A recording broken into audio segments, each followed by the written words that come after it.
Being کچھ عرصے کے لیے اس کو کہا گیا کہ آپ منظر سے ہٹ جائیں. تو ابھی جو ادھر شروع میں جو بات ہوئی تھی نا کہ جی وہ کچھ لوگوں نے اس کی ٹرولنگ کی تھی, تو تھوڑے دن کے لیے تو بہت سے لوگ جاتے ہیں.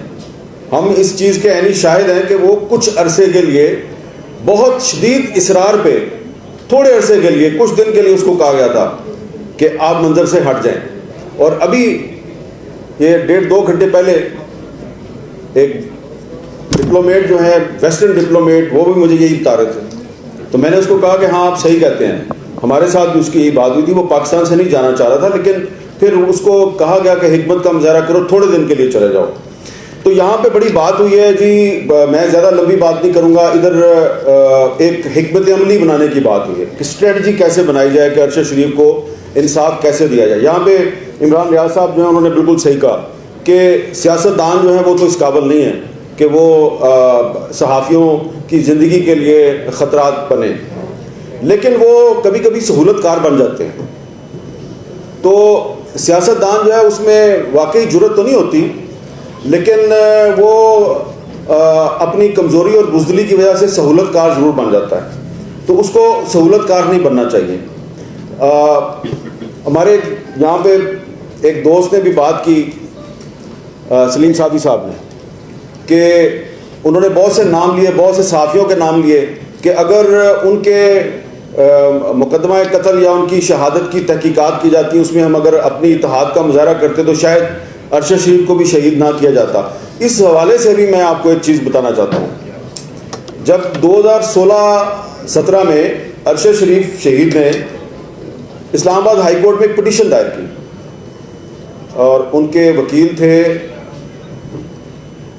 شبیر صاحب, شاید ان کا نام تھا. تو انہوں نے ایک پٹیشن دائر کی کہ جی جو حامد میر پہ جو اٹیک ہوا تھا تو اس کی جو انکوائری رپورٹ ہے وہ پیش کی جائے.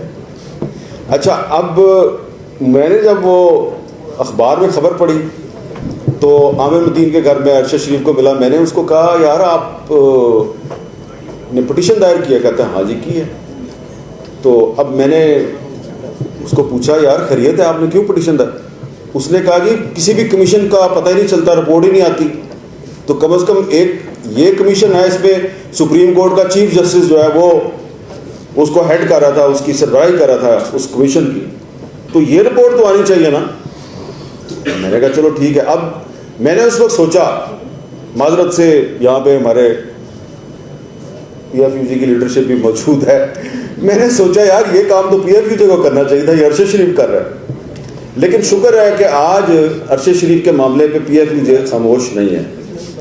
اور ایک بات میں آپ کو میں اس میں بہت کلیئر ہوں, بڑی میں کلیئرٹی کے ساتھ آپ کو بتا رہا ہوں. آپ جتنی مرضی یونٹی کا مظاہرہ کر لیں, آپ یو این کو خط لکھ دیں, آپ جا کے حکومت وقت کے ساتھ سارے اکٹھے ہو کے چلے جائیں, جتنا مرضی پریشر ڈال لیں, بات وہی ہے, 100 باتوں کی ایک ہی بات ہے. بھائی ابھی تک ایف آئی آر درج نہیں ہوئی تو بات آگے کیسے بڑھے گی؟ تو کیا ہمارے پاس کوئی ایسا راستہ ہے کہ ایف آئی آر بھی درج نہیں ہو رہی اور سپریم کورٹ کا چیف جسٹس جو ہے وہ بھی ایک از خود نوٹس لے کے اور اب صرف خانہ پوری کر رہا ہے, اور جو حال ہے اس وقت عدالتوں کا وہ بھی آپ کے سامنے ہے, اور جن پر شک کیا جاتا ہے, عرش شریف شہید کی والدہ نے جن لوگوں کو نامینیٹ کیا ہے ان کا بھی آپ کو پتہ ہے. تو کیا ہمیں انصاف مل سکتا ہے؟ ایک سوال ہے. بہت سے لوگ یہ کہیں گے کہ انصاف نہیں مل سکتا. میں یہ سمجھتا ہوں کہ آپ کو انصاف مل سکتا ہے. کبھی کبھی ایسا بھی ہوتا ہے کہ انصاف جو ہے وہ آپ کو ہائی کورٹ یا سپریم کورٹ سے نہیں ملتا, آپ تاریخ سے انصاف طلب کر لیتے ہیں, اور تاریخ سے انصاف طلب کرنا آپ کا حق ہے. اور جب آپ کو حق نہ ملے تو پھر حق کو چھین لینا چاہیے. اب آپ سوچیں گے کہ یہ ہم انصاف کیسے چھینیں؟ انصاف چھیننے کے دنیا میں بہت سے جائز قانونی طریقے موجود ہیں.